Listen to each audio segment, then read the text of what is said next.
what you said is extremely important. You said that the EU would insist on a hard border with no agreement because the rules are the rules. But the EU, when it suited it, has not always stuck to that position, has it? Sorry? Well, I seem to remember that the Maastricht Treaty has a no bailout clause for countries that get into trouble in the euro.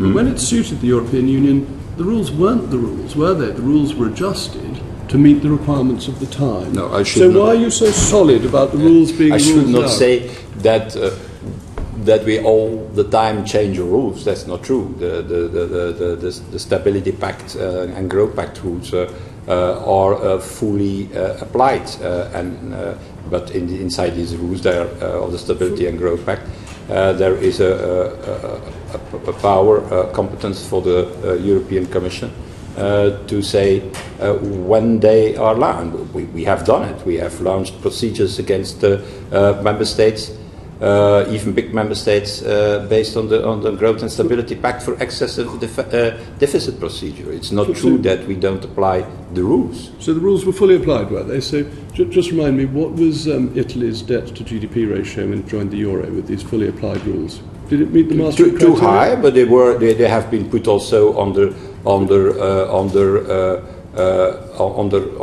procedures that were But it foreseen. didn't meet the rules, did it? No, sorry. No. So the rules were flexed. So the rules are the rules when the EU wants them to be the rules, and therefore it's saying these will be the rules because we want to impose a hard border.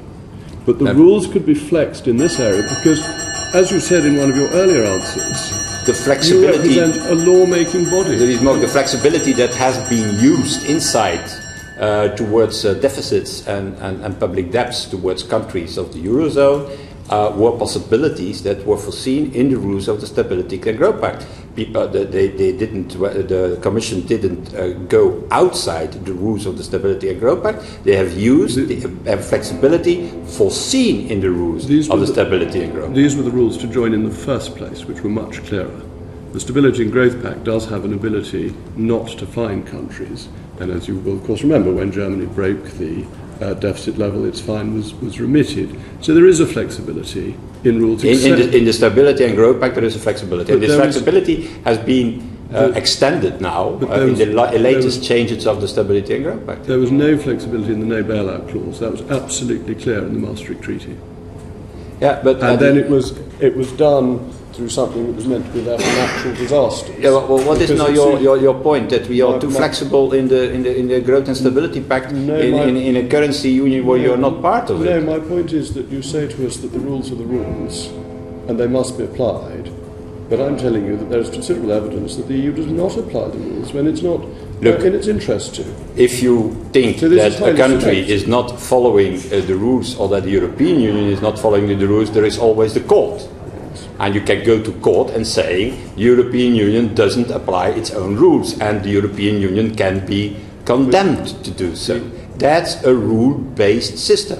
And that is exactly what we have in the Union. And the difficulty of this negotiation is a little bit the lack of recognition from one side that it is a rule-based system, that we cannot invent a relationship or partnership that go against these rules. It's a rules-based system when it suits the European Union and amazingly flexible when it doesn't. True. That's not true. It's perfectly true. I have a lot of criticism towards the European Union, but you cannot say, oh yeah, there's a system that adapts itself when it suits one or other big member state, I presume. So did the Maastricht Treaty allow for bailouts?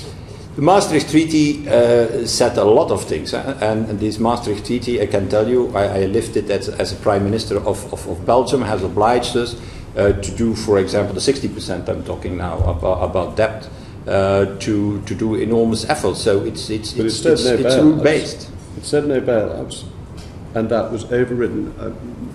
The point is very simple, that the EU makes rules, and it can make rules to suit circumstances if it chooses to.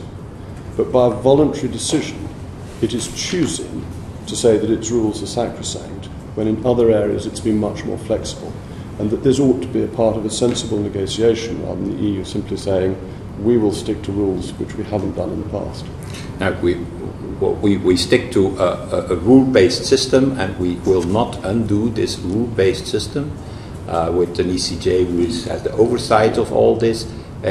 During this negotiation, we will in this negotiation. But it's been done in this negotiation, like in other negotiations, like in any negotiation that the European Union has with another country.